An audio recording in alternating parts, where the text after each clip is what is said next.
សួស្តីបងប្អូនទាំងអស់គ្នាថ្ងៃហ្នឹងខ្ញុំចង់មកនិយាយរឿងតាក់ទងនឹង concert វណ្ណដានិយាយរួមទៅខ្ញុំសប្បាយចិត្តខ្លាំងមែនតើនៅពេលដែលឃើញកូនខ្មែរយើងឥឡូវល្បីហើយឥឡូវមកប្រគំតន្ត្រីដល់នៅទីក្រុងប៉ារីសទៀតអញ្ចឹងណាខ្ញុំបានទិញសំបុត្រ VIP ដើម្បីចូលរួមហើយ support កូនខ្មែរព្រោះដោយសារតែជា concert របស់កូនខ្មែរយើងដំបូងគេដែលមកប្រគំតន្ត្រីនៅស្រុកក្រៅហើយនៅប៉ារីសក៏គ្រាន់បើដែលតងនឹងតម្លៃសំបុត្រអត់ថ្លៃប្រហែលទេសំបុត្រធម្មតាខ្ទង់35ទៅ45ហើយសំបុត្រមាន6ជាងហើយនឹង VIP គឺ210ហើយពួកខ្ញុំគឺទិញ VIP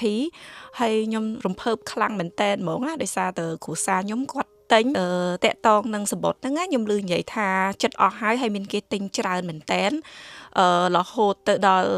សំបុត្រធម្មតាជាទូទៅឥឡូវអស់ហើយប៉ុន្តែនៅ VIP ខ្ញុំមិនដឹងថាឥឡូវមិនទេណាការខ្ញុំទិញហ្នឹងវានៅសល់កន្លែងច្រើនដែរប៉ុន្តែឥឡូវចិត្តដល់ថ្ងៃខ្ញុំមិនដឹងថាអស់ឬក៏យ៉ាងខ្ញុំជឿថាបងប្អូនខ្មែរយើងនៅទីក្រុងប៉ារីសប្រហែលជាមានអ្នកទិញខ្លះដែរអញ្ចឹងណាប៉ុន្តែសម្រាប់ខ្ញុំវិញគឺ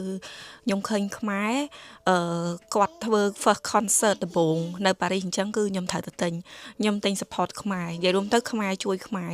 យើងស្រឡាញ់ខ្មែរហើយយើងក៏មានមោទនភាពចំពោះខ្លួនយើងដែរដែលយើងកាត់ជាកូនខ្មែរអញ្ចឹងណាបងប្អូនអញ្ចឹងចាំជួបគ្នានៅ concert ទាំងអស់គ្នាណាបងប្អូនបាយបាយ